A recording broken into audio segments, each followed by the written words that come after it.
Hey, what's up, everybody? This is Dante Fortson back with another study for you, addressing the evidence, part 3, Japheth, the Gentiles.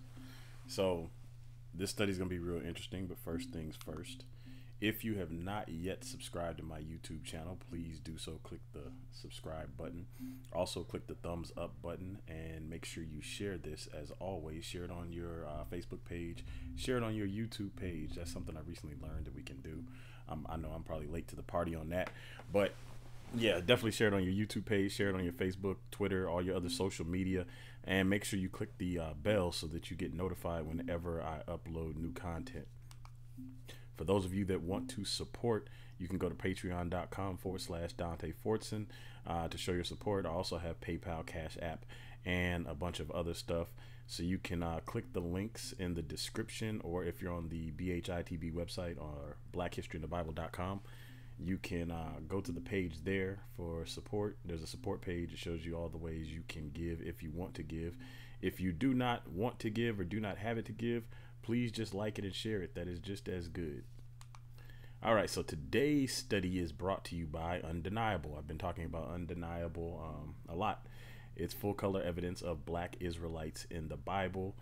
Basically, it's an urban apologist / Eurocentric Christianity killer. The evidence speaks for itself.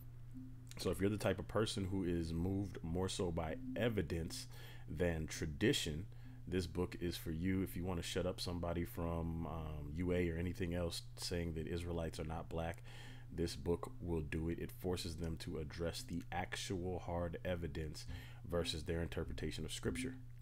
And then the book on the right, Unmasking the Gentiles, the European Plot to Replace Israel.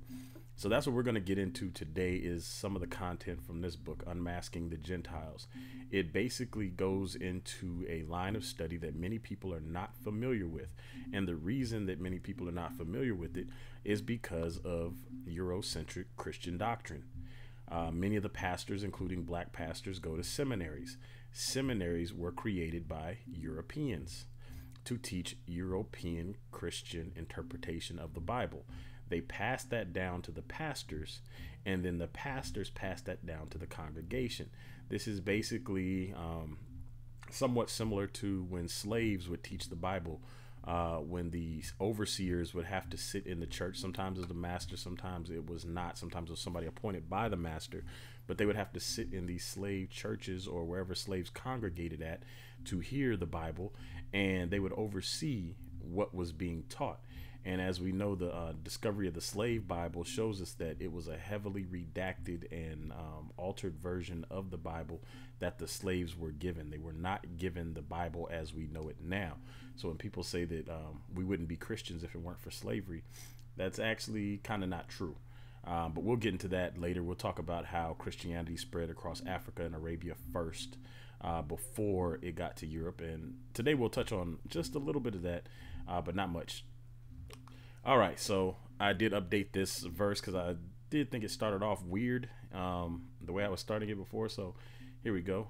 Then they fasted that day and put on sackcloth and cast ashes upon their heads and rent their clothes and laid open the book of the law, wherein the heathen had sought to paint the likeness of their images. So that's what we've been going over. The changing of the images, why we see people how we see them today. And in part 1, we talked about the Hamites. In part 2, we talked about the Shemites, and shed a little bit more light on what's going on with the sons of Noah. So today we're going to talk about the last son of Noah, and that is going to be Japheth. Now, we first encounter the genealogy of Japheth in Genesis 10. And the genealogy of Japheth is going to give us a lot of insight into what's going on in Scripture. These 5 little verses right here that I'm about to read, these 5 little verses are key to understanding a ton of Scripture. So we'll start Genesis 10, chapter 10, verse 1. Now these are the generations of the sons of Noah, Shem, Ham, and Japheth, and unto them were sons born after the flood. The sons of Japheth, Gomer and Magog. You're going to hear Magog come up a lot throughout Scripture. And Madai and Javan and Tubal and Meshech and Tyrus. So you're going to hear Tubal and Meshech come up again in Scripture too. The sons of Gomer, Ashkenaz and Riphath, and Togarmah. You're going to hear Ashkenaz come up again today in this study as well. And the sons of Javan, Elisha, and Tarshish, and Kittim, and Dodanim. By these were the isles of the Gentiles divided in their lands, everyone after his tongue, after their families in their nations. So that last verse right there is an interesting verse. So in my journey to uncover what was what, I told you about my journey through the line of Ham. I've told you about my journey through the line of Shem. So when I started the line of Japheth, of course, I started at the beginning. And the first thing I found interesting, I had read it before, but never in the context of trying to figure out who was who in the Bible. Genesis 10, verse 5. By these were the isles of the Gentiles divided in their lands, everyone after his tongue, after his families, in their nations. So I had to ask myself, if this is referring to the descendants of Japheth, or if this is referring to scattered Israelites, as some of the camps teach, or is this referring to everybody other than Israelites, as Eurocentric Christianity teaches? So just using reason and common sense and a little bit of deduction, there are several questions that pop into mind here. Is this verse referring to everybody that descended after the flood? Is this verse referring specifically to the lineage of Japheth? Or is this verse referring to everybody non-Jewish again? So I had to eliminate everybody non-Jewish or non-Israel, because Israel does not yet exist at this point, which would mean everybody on the earth is a Gentile. And that's just simply not true. And you're going to see why it's not true in a second. So then I said, okay, so if this refers to everybody after Japheth here, because you'll notice it starts off with Japheth. If it refers to everybody after verse 5, it refers to Ham and Shem. And we know that Israel comes from the line of Shem, so the Shemites cannot be Gentiles. If it only refers to everybody before verse 5, then the only son listed before verse 5 is Japheth. So it would mean that Japheth is the Gentiles. And so when I first came to that conclusion, I said, okay, well, that's an easy conclusion. However, is there any support for it? And so as I started to really dig into this, I shared my research, and a lot of people were mad when I started pointing out. People called me racist for saying that that Japheth were the Gentiles, because European Christianity or Eurocentric Christianity teaches that Europeans descended from Japheth. And so if Europeans descended from Japheth, certainly they're not going to say we're the Gentiles of the Bible, because we all know that the Gentiles in the Bible were not necessarily referred to in a good light. And so if you live under a system of white supremacy, anything white is right, and therefore white cannot be associated with the Gentiles. However, if you go into a European Christian church, they will certainly tell you where black people came from. They will certainly tell you where they believe the Arabs came from. They will certainly tell you what they believe the Arab and the Arab role in the Bible is, and also the role of Islam. And the reason I say those two together is because Europeans often associate Arab with being Muslim. They automatically assume that all Arabs are Muslim. So let's continue. Now, it's interesting when you get to the end of each genealogy for each son in Genesis chapter 10, there's a summary verse. The summary of Japheth is in Genesis 10:5. It reads, by these were the isles of the Gentiles divided in their lands, everyone after his tongue, after their families in their nations. When you get to the end of Ham, Genesis 10:20, this summary verse is there. These are the sons of Ham, after their families, after their tongues, in their countries, and in their nations. Notice the similarities and notice the difference. The sons of Ham are called the sons of Ham. If we go down, but in Japheth, they are called the isles of the Gentiles. By these were the isles of the Gentiles divided in their lands. If you go down to Shem, Genesis 10:31, the conclusion after you read Shem's genealogy says, these are the sons of Shem, after their families, after their tongues, in their lands, after their nations. So we see that the sons of Shem are identified as such, the sons of Ham are identified as such, but when we get to the summary of Japheth, they are referred to as the Gentiles. That is on purpose. I do not believe that that was accidentally placed there. Otherwise, we would have to say that Japheth is missing a summary of his genealogy, which he's not. So we look at Genesis 10:5, and this is a Strong's Concordance screenshot. And the reason I'm using this screenshot is because I want to show you something. So this is where we talked about Japheth, and it says, from these were separated the maritime peoples. Maritime, we're going to come back to the word maritime in a second. The maritime peoples, the HaGoyim. The HaGoyim. Now, that's Strong's number 1471. This is important. Strong's number 1471. The word Hag here, H-A-G, is like the word the.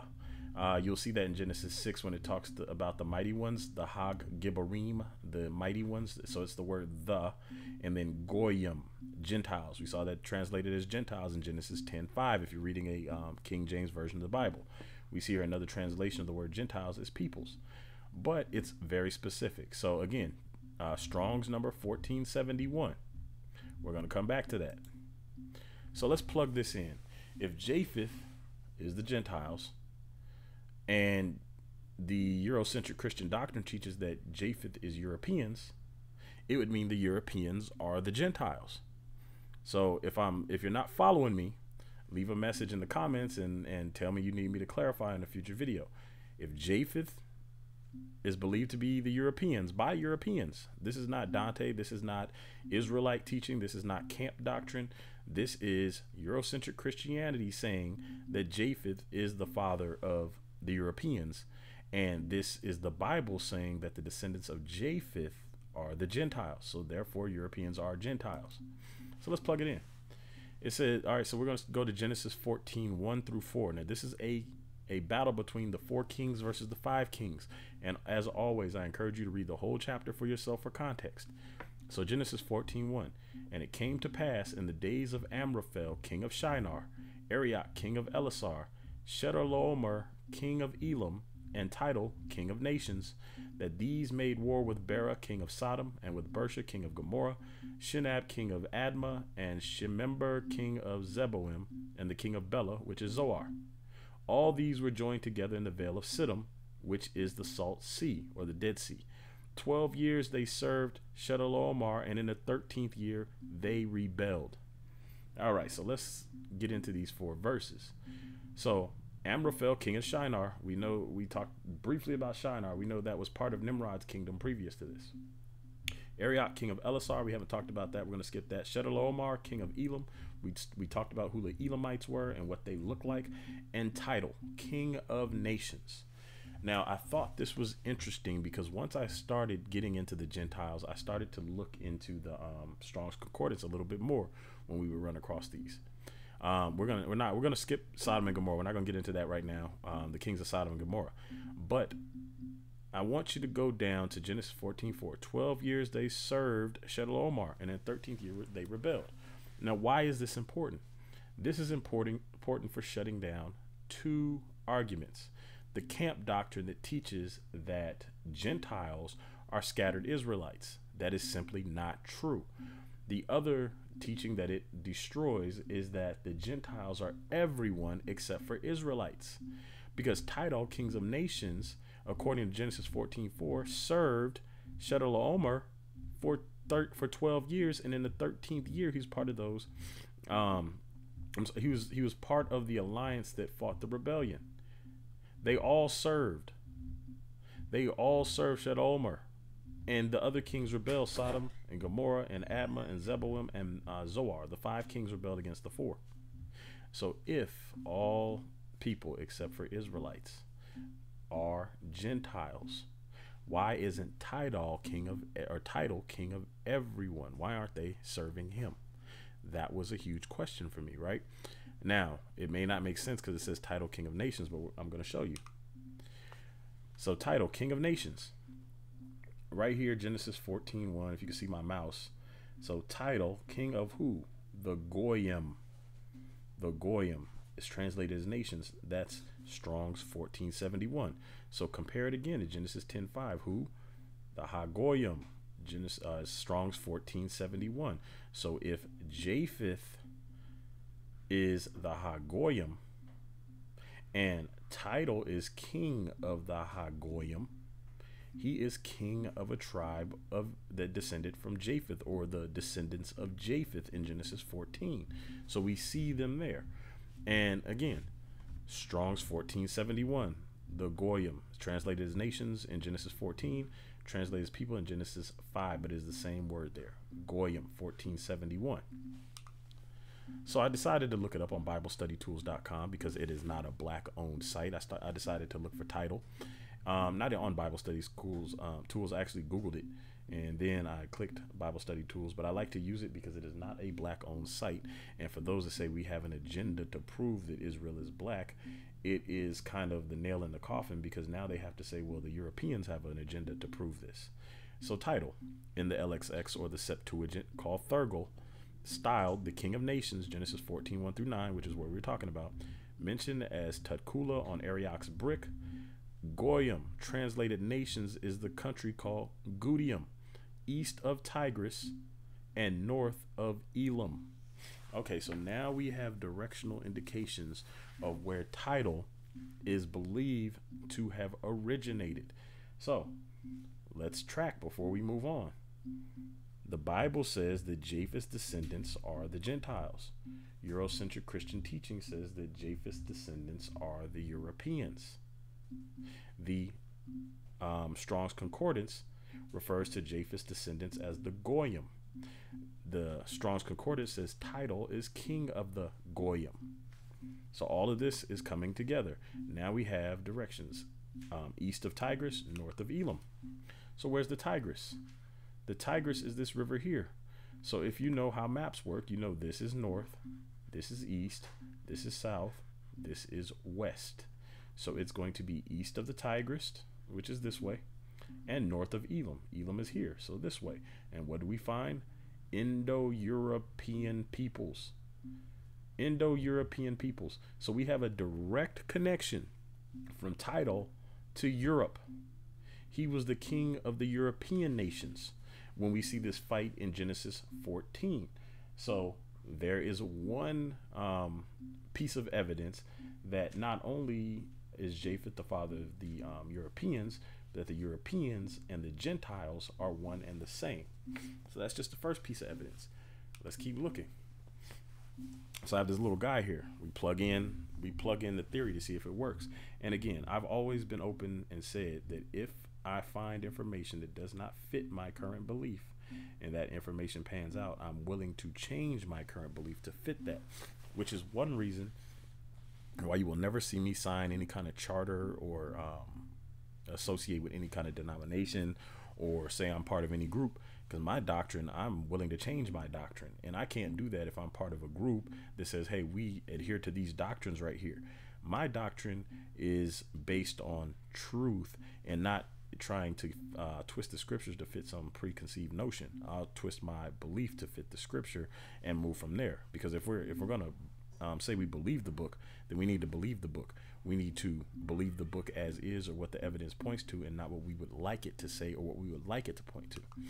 So I said we would come back to that word maritime, and the reason we're coming back to that word maritime is because we're going to see it again. So maritime, an adjective connected with the sea, especially in relation to seafaring, commercial, or military activity, living or found in or near the sea, and bordering on the sea. So this is maritime. Now, in Genesis 10:5, it says the Strong says it could be translated as maritime peoples. So in Judges, we encounter this place called Harosheth of the Gentiles. This is important because this stood out to me, because this was located in Canaan. So I asked myself, why would the place located in Canaan, why would they specifically say this is Harosheth of the Gentiles? And in my opinion, it's because the writer wanted us to understand that this was not a Canaanite settlement. This was a different settlement.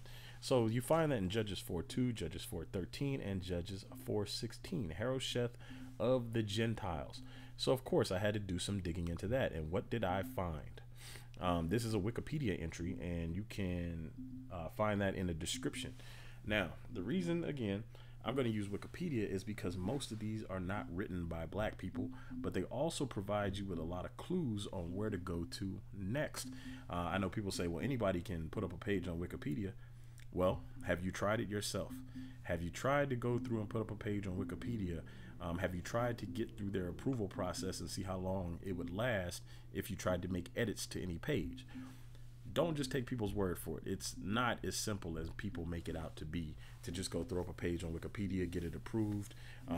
There are people who will come fact check you and flag your information if it's not correct, and they will have it removed within a matter of hours, sometimes minutes. So here, and again, there's a link in the description. This is modern identifications of Harosheth of the Gentiles. What I want you to focus on is down here, El Awat in Israel. Archaeologists Oren Cohen and Adam Zertel of the University of Haifa proposed that the site of El Awat between Katzer Harish and Nahal Iron is the site of Harosheth HaGoyim. Again, that word, HaGoyim. Harosheth is the Gentiles. The site was excavated from 1993 to 2000 by teams from the University of Haifa, the University of Cagliari, and Sardinia.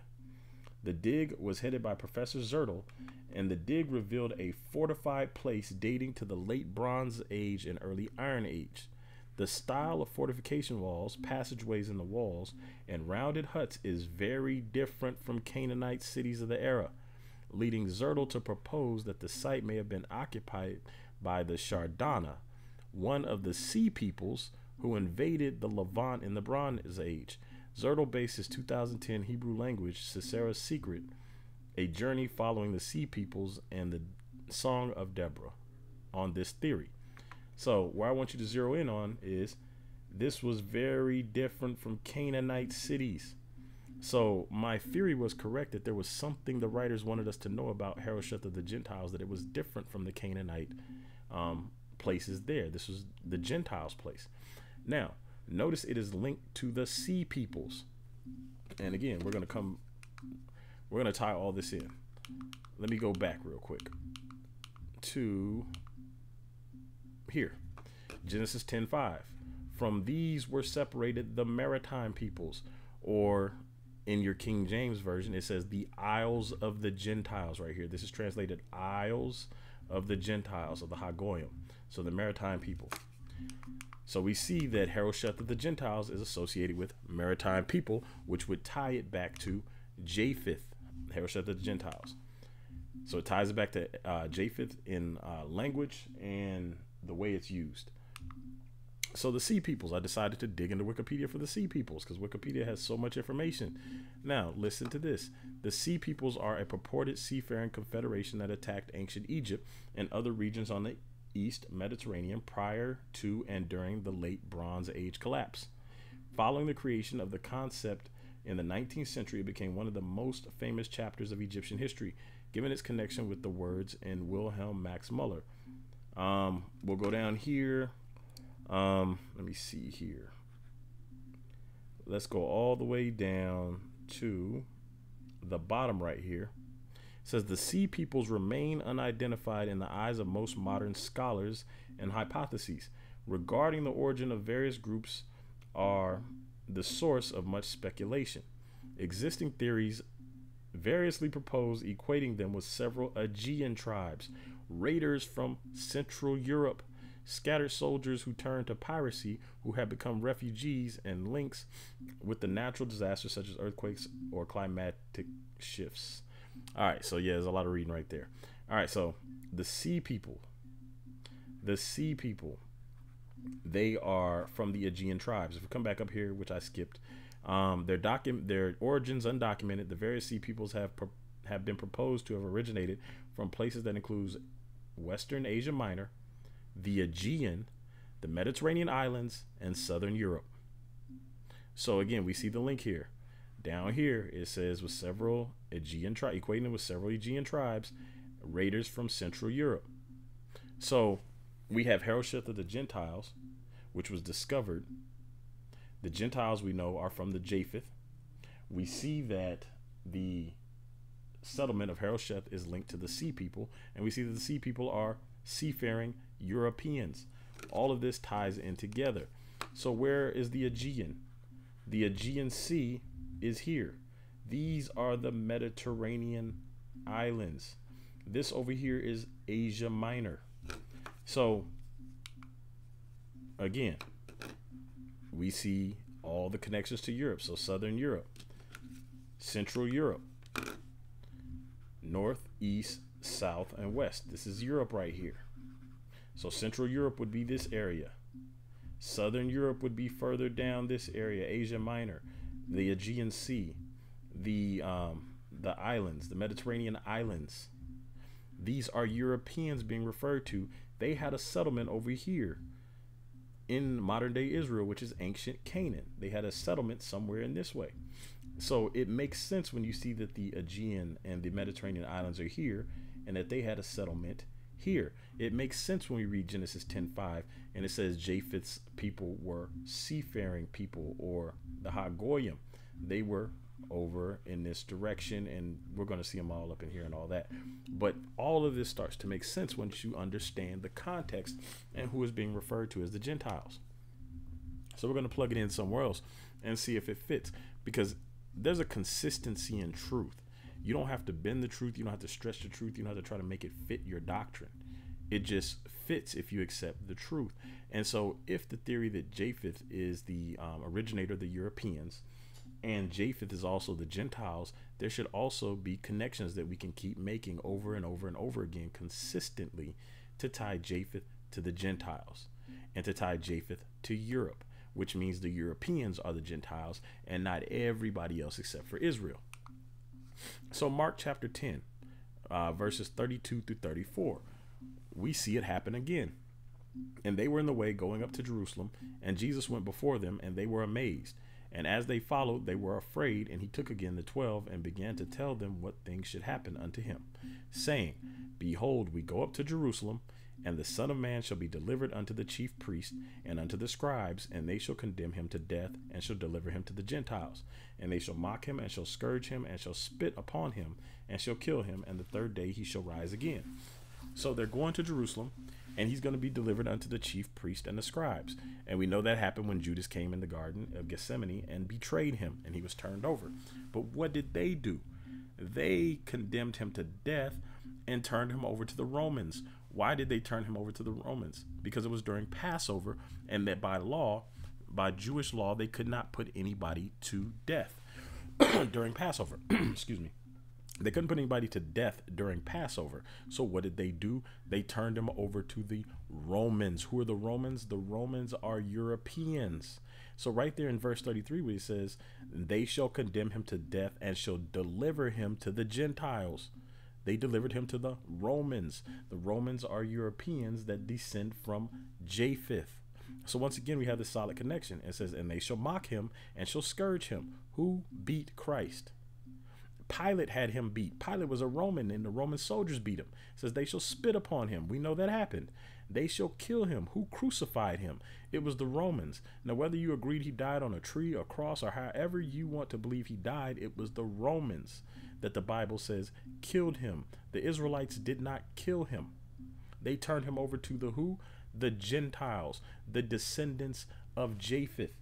And where are the Romans from? The Romans are from Italy. Rome in Italy, right here, Rome, Italy. They are seafaring people. They also invaded on land. They came around this way. They conquered most of this, came around this way. They came through the sea. And this is important because when we get to the invasion of Jerusalem in 70 AD, the European or the Eurocentric Christian doctrine will tell you that the Israelites fled further into Europe to escape the Romans, even though the Romans had occupied this territory.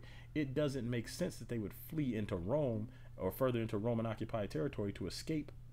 And so they fled this way because Rome had not taken over all of Egypt.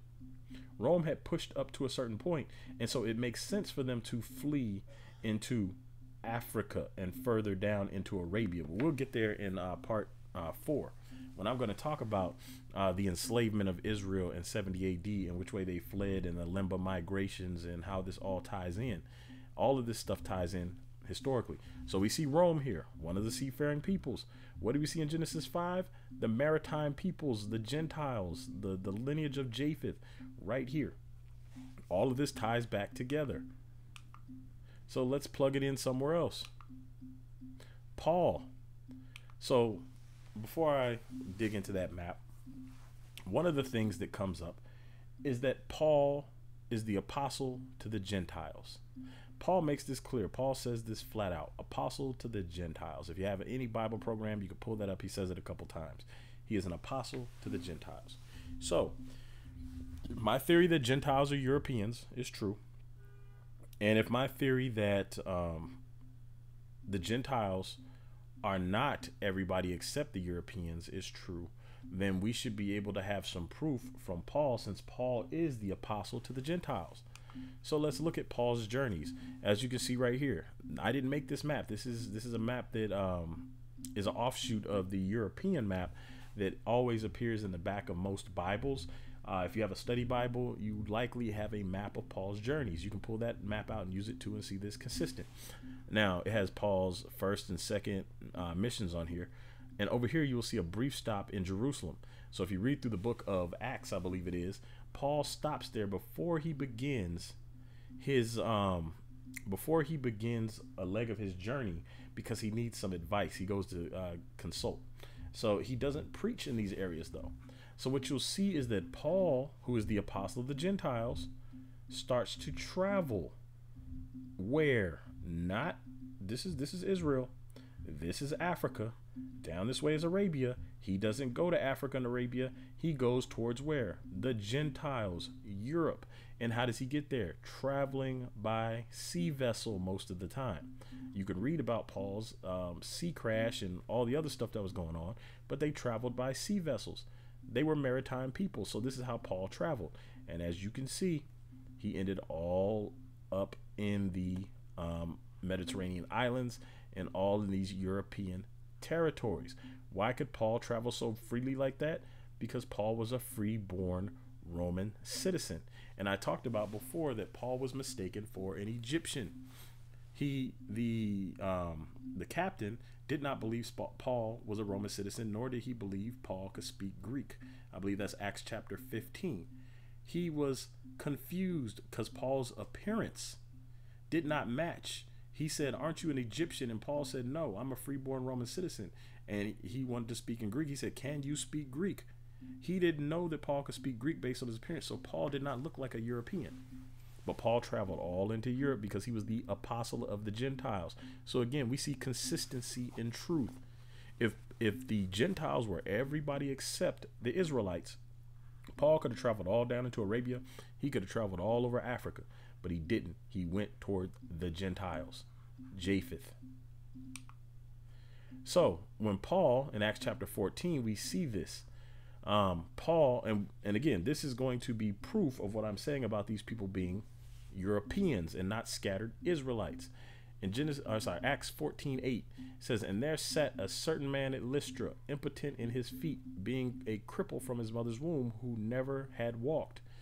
The same heard Paul speak, who steadfastly beholding him, and perceived that he had faith to be healed, said with a loud voice, Stand upright on thy feet. And he leaped up, and he leapt and walked. And when the people saw that what Paul had done, they lifted up their voices, saying in the speech of Lycaonia, the gods are come down to us in the likeness of men. And they called Barnabas Jupiter, and Paul Mercurius, because he was the chief speaker. Then the priest of Jupiter, which was before their city, brought oxen and garlands unto the gates, and would have done sacrifice with the people. And then Paul and Barnabas stopped them from doing it. But on the right, you see Jupiter. Jupiter is the Roman equivalent to Zeus. Who worship Jupiter? The Romans. And who are the Romans? Europeans. Who worship Zeus? The Greeks. Who were the Greeks? Europeans. So Paul was teaching Europeans the gospel, and they started to compare him to Mercurius, or Mercury, this guy. And as you will see, this is the staff of this is the symbol of the American Medical Association and a bunch of other places. It is places to do with medicine. It is the symbol of healing. It's called the caduceus. It is the symbol of healing. And so when Paul healed that guy and told him to get up, they started calling him Mercurius, or Mercury, because Mercury is one of the messenger gods who also was associated with healing or health or medicine. So you have to understand that Paul was in Europe. dealing with Europeans and European beliefs and European traditions, because he was the apostle of the Gentiles. So they said that they were in the speech of Laconia, right? And here we see Laconia. What's over here? This is the Mediterranean Sea, the Mediterranean islands, the seafaring people. This is consistent with what we are seeing in the Bible. It's consistent with what we are seeing in history. They spoke in this language. They called Paul Mercurius, or Mercury, the Roman messenger god. They called Barnabas Jupiter, the Greek equivalent to Zeus. So understand who they were dealing with. So again, let's plug it in somewhere else and see if it continues to fit. Who are these people? If you aren't familiar with these people are called the Ashkenazi Jews. So the Ashkenazi Jews are the people that most of the time we see depicted on TV as the Jews. This is who we see in Israel, depicted as the true Israelites. We see them here in America. We see them all over the world. And people associate the Ashkenazi with Judaism, or to being the real Jews. And so that causes a conflict when Israelites, black Israelites, come and say, hey, we're the real deal. They're imposters. And so people will say that we are racist, or that we are anti-Shemitic or Semitic. The word comes from Shem, that means to be against Shem, anti-Shemitic or anti-Semitic. They will say that we're anti-Semitic, right? So let me show you why that is 100% false, and it is not anti-Semitic to say that these people are not Jews. So let's go back to Genesis 10:1, the line of Japheth. I said this would be important. If we go down to verse 3, and the sons of Gomer was one of the sons of Japheth, and the sons of Gomer, Ashkenaz, and Riphath, and Togarmah. Ashkenaz is the son of Japheth, and Eurocentric Christian doctrine teaches that Japheth is the father of Europeans. So when you tell me you are Ashkenazi, and I look in the Bible and I see Ashkenaz as a descendant of Japheth, it tells me you're not a Semite or a Shemite, and therefore saying that you're not a Jew is not anti-Semitic or anti-Shemitic. And so people say, well, maybe they just call themselves that, and I've heard some people explain it away and say, well, it's just linked to the area and that's what they're called. Well, let's see. Arthur Koestler, he wrote a book called The 13th Tribe. It says, the startling new discovery about the true ancestry of the Jewish people. It will cause a stir. John Barkham Reviews.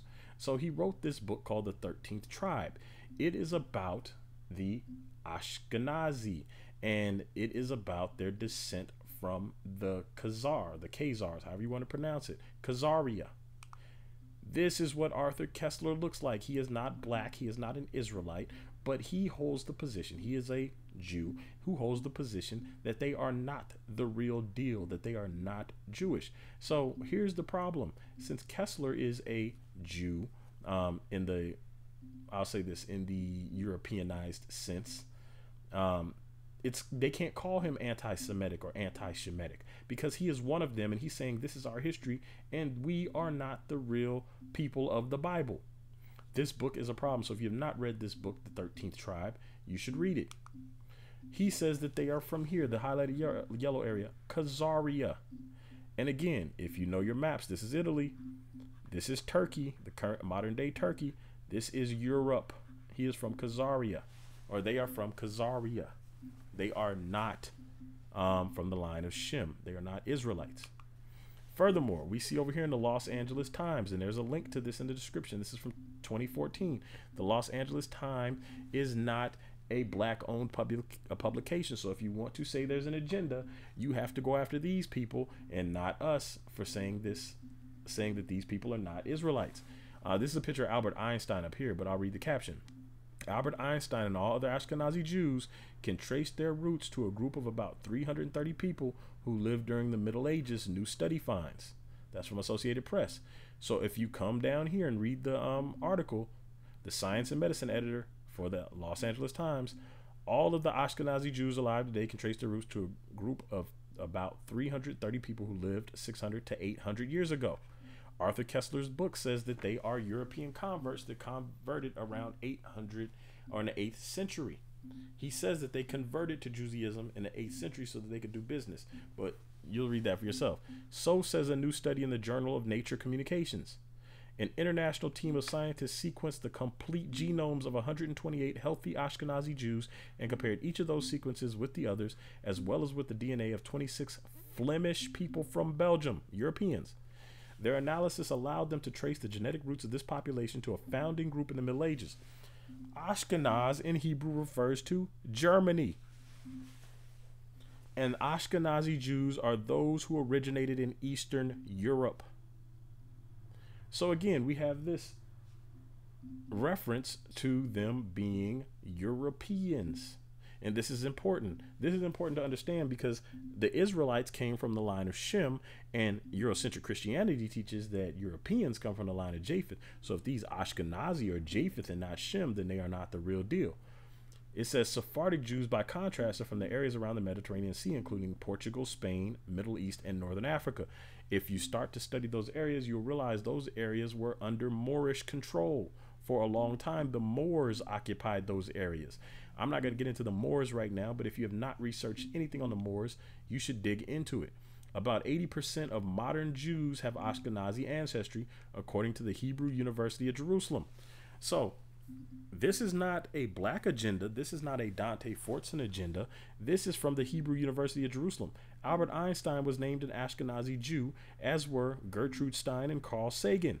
Look these people up. They're not black people. Steven Spielberg and Scarlett Johansson are also Ashkenazi Jews, along with 3 current members of the U.S. Supreme Court: Ruth Bader Ginsburg, Stephen Baer, and Elena Kagan. So this study in the Los Angeles Times says they are from Eastern Europe. But let's continue looking. This right here is the Encyclopedia Britannica, and last I checked, it is not a black-owned publication. Ashkenazi, plural. Ashkenazim, from Hebrew Ashkenaz, Germany, Europe. Member of the Jews who lived in Rhineland Valley and in neighboring France, that's a European country, before their migration eastward to Slavic lands, Poland, Lithuania, Russia, after the Crusades, and their descendants after the 17th century persecutions in where? Eastern Europe. Large numbers of these Jews resettled in Western Europe, where they assimilated, as they had done in Eastern Europe with other Jewish communities. In time, all Jews who had adopted the German Rite synagogue ritual were referred to as Ashkenazim to distinguish them from Sephardic, Spanish Rite Jews. Ashkenazism differ from Sephardic in their pronunciation of Hebrew, in cultural traditions, in synagogue chanting, and their widespread use of Yiddish, and especially in synagogue liturgy. So again, we have Encyclopedia Britannica linking them all to Europe. Let me just continue. So this right here is, I have the reference to this. The link is in the description. I believe this is from the science.com. But if I'm incorrect, the link is in there because there's 2 that's similar. One is from nature.com, as one is from science.com. I believe this is the one from science.com, but the link is in the description. You can click it and verify for yourself. Now, I cut it in 2 parts because there was a huge picture that separated the main text from the title. And so I just, the picture wasn't that important. It was just about Ashkenazi Jew. It says, surprise, Ashkenazi Jews are genetically European. Now it says the origin of Ashkenazi Jews who come most recently from Europe has largely been shrouded in mystery, but a new study suggests that at least their maternal lineage may derive largely from Europe.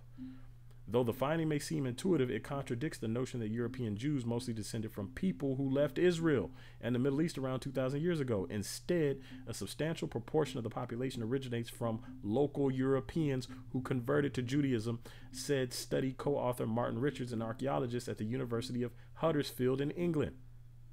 They were not from the Middle East. They are European, which is exactly what this dude Arthur Koestler said in his book, The 13th Tribe. They are not Israelites. So when you see people talking about the latest events about the black Israelites and the shootout or the mass shooting with the Ashkenazi community, this is not a anti-Semitic event. This is whatever they had going on, and they thought these Jews were fakes. Now, I'm not justifying it saying it's right, because nobody should go and shoot up anything. Again, do not go out and murder people because you believe that they're not the real Jews. Do not do that. Do not go murder white people because you believe that they are Edom. Do not do that. See, this is what the UA community was looking for, so that they could brand everybody who believes that they're Israelite as an extremist or a murderer and say we all have these ideologies, and it's simply not true. There are a ton of us that know the truth, and we have no desire to go shoot up synagogues or marketplaces or anything else. And yet they will try to do that, because what happens is the UA community is a very dishonest community. And while they point the fingers and act holier than thou, I've pointed out before, they're a bunch of hypocrites. Because when a white man who is a Christian shoots up something in Vegas or anywhere else, they don't say white man, white mass murderer linked to Christianity. They don't do that. They only do that when they're black or Arab. When they're black, they'll say, oh, well, they're linked to the Nation of Islam, or they are linked to the black Hebrew Israelites, or they're linked to this or that, or he liked MMA and he drank Kool-Aid, or whatever, iced tea and Skittles. Like, that's what they do. They associate anything they can with black people. But when a white man shoots up something, even if he's clearly part of a white supremacist group, they have to investigate to see if there's any racial motivation. But amazingly, as soon as the shooting happened and the people were black, they had the religion down, they had the racial motivation down, they had everything immediately. There was no long-term investigation to see if this was a race motivated crime. So understand that there is a war going on, and you black urban apologists are smack dab in the middle of the war, being used against your own people by people pushing the doctrine that these false Jews, now it's not Dante, Fortson called them false. The Los Angeles Times called them false. They called them Europeans. Jews are from, or the real Jews are from the line of Shem. Los Angeles Times said these people are from Europe, which is Japheth, and that's consistent with Eurocentric Christian doctrine. The Encyclopedia Britannica said these people are Europeans. Science.com said these people are Europeans. We come over here. This is, I believe, Nature. Well, no, this isn't Nature magazine. This is another one. So you'll have the link to this too. But right here, genetic roots of the Ashkenazi Jews. Most Ashkenazi Jews, traditionally believed to have descended from the ancient tribes of Israel, may in fact be maternally descended from prehistoric Europeans. I'm not calling these people fakes. Kate Yandel is not black. She wrote the article in 2013. She's not black. Y'all can go find her. So these people are not from the line of Shem. And that's not according to me. This is according to white sources. And you can go through and read that whole article if you want to, because I have the link. This comes from Nature Communications, which is referenced right here, Nature Communications. So I went to it and I took a screenshot. A substantial prehistoric European ancestry amongst Ashkenazi maternal lineages. You can go through and read that for if you want. That is from nature.com. So these are not Israelite ideas, or say black Israelite ideas, saying that these people are not Jewish. This is coming directly from Europeans that say they have DNA evidence, and they trace this and said these people are Europeans, which the Europeans have been teaching that they are Japheth for the longest. So if they are not European, if they are not Israelites and they are Europeans, it means that the Israelites are other people. Let's go to Haaretz. This is a Israelite, or let me back up, a Jewish publication, an Ashkenazi Jewish publication. Israel's skin cancer rate second highest in the world. The skin cancer rate in Israel is among the highest in the world. The Israel Cancer Association reported yesterday at the end of 2000, there were 3,631 skin cancer patients in Israel, and around 200 die every year from the disease. Why? What is skin cancer? Melanoma.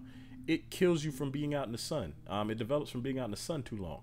If you have done any research on melanoma, then you know what melanoma is about. And the reason they get melanoma at that rate is because their skin is not designed for that climate. That climate is designed for darker skin tones. So when you see all the stuff pointing to, hey, these people are not Israel, these people are not Israel, and now they have a skin cancer rate because they're physically not supposed to live there, that should send off all the red flags, all the alarms. But again, they want to say that we have an agenda for teaching this, or that we are racist, or that we are anti-Semitic, and all we're doing is using European sources and their own Haaretz publication to say that, hey, something is not right, because this, what we're being taught about the Gentiles being everybody except for Israel, is wrong. And when the camps say that the Gentiles are scattered Israelites, they are wrong, because everything that we've seen so far points to them being Europeans. So the reason this is important about the Ashkenazi Jews is because it lays some things into context when you come into scripture. There are some references that don't seem to make sense unless you understand that there are people right now saying that they are Jews and they are not Jews. They're saying that they're Israelites, but they are not Israel.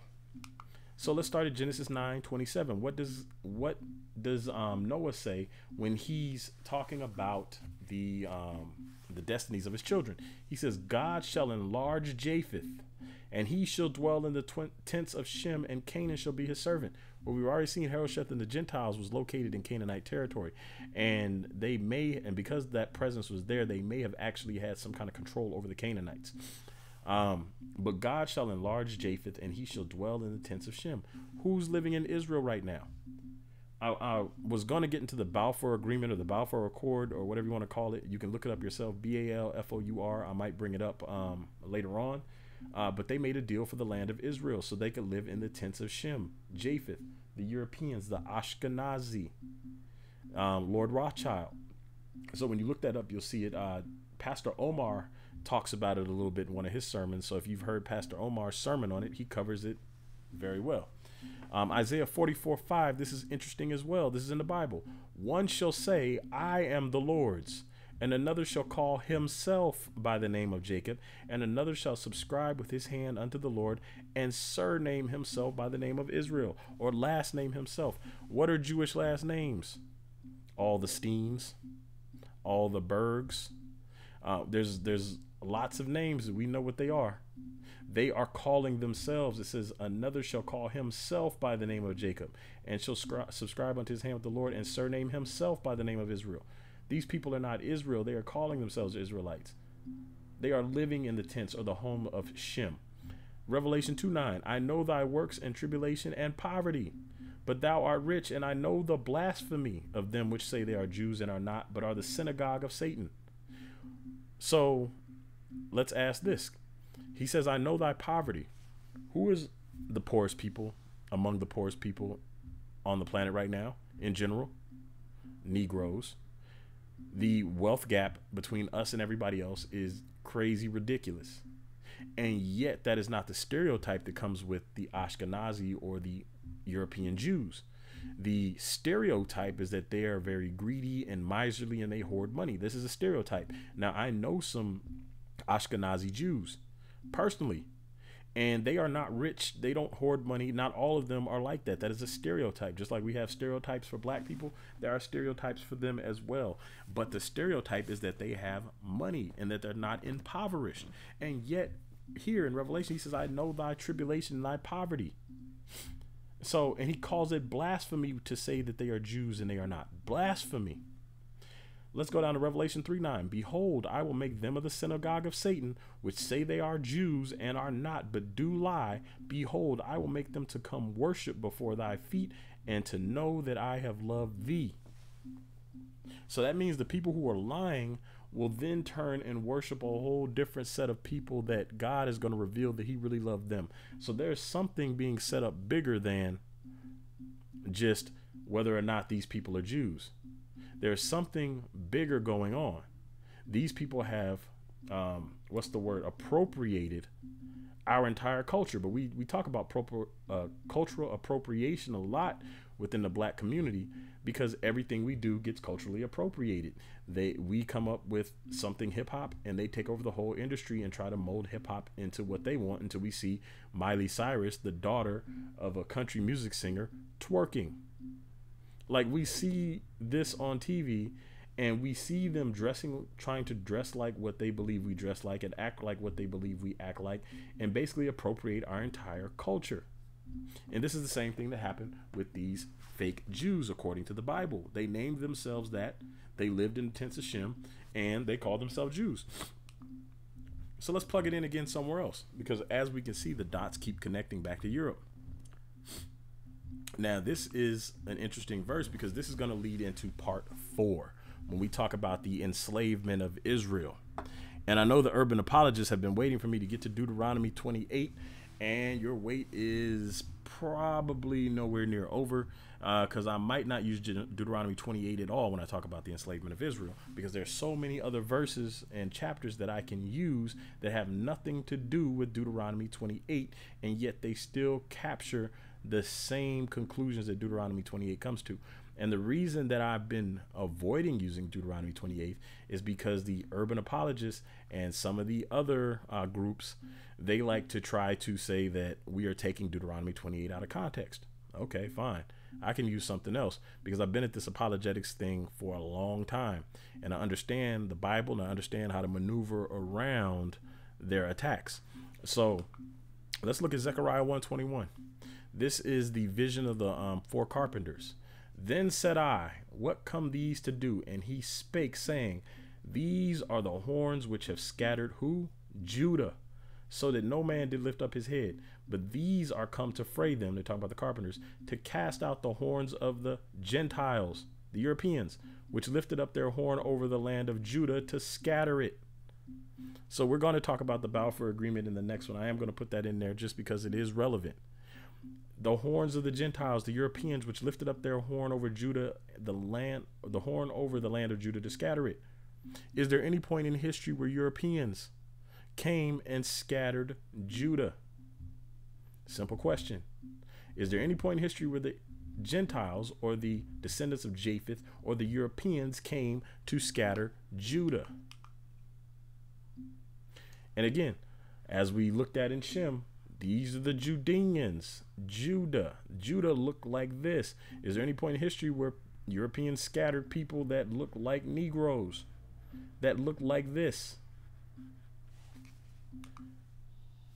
We're going to get into the transatlantic slave trade and why they were so obsessed with West Africa, because we will see that there is evidence from Spain and Portugal that they transferred the black Jews over to Western Africa, Sao Tome and Gabon and some of these other places over here.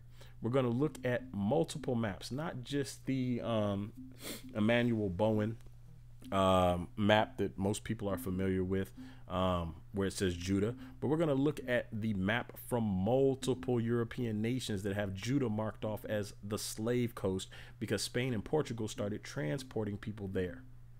They started transporting people to the western coast of Africa, but we're going to come back to that in part 4. So if you have not already ordered your Ultimate Bible Companions, they are notebooks lined and dotted, designed for Bible study. So they have maps in there, they have charts, they have weights, they have measures, they have times. It makes it easy. It has a lot of stuff that does not come in your traditional study Bible, because they don't want to put it in there, because they don't want you learning certain things, because you start to ask questions like we were doing today.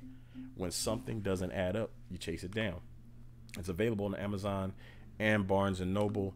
It is UA Kryptonite. I'm sorry, not that one, but it's it's UA Kryptonite if you have the right notes in it. The maps will help. Some of the other stuff in there will help as well. So if you want to get a leg up on UA, grab the Ultimate Bible Companion, start taking notes on these presentations, and subscribe to my YouTube channel. Once again, click the thumbs up button if you haven't already. Make sure you click the little bell so you get notified when I post new videos. Make sure you share it with everybody, email it to people, put it on your Facebook, Twitter, whatever. Share it on your YouTube page.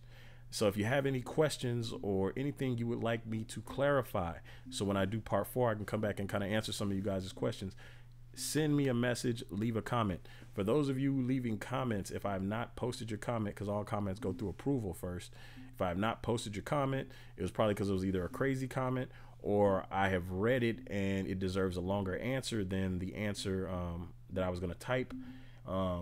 I'll approve it after I get your answer in the video.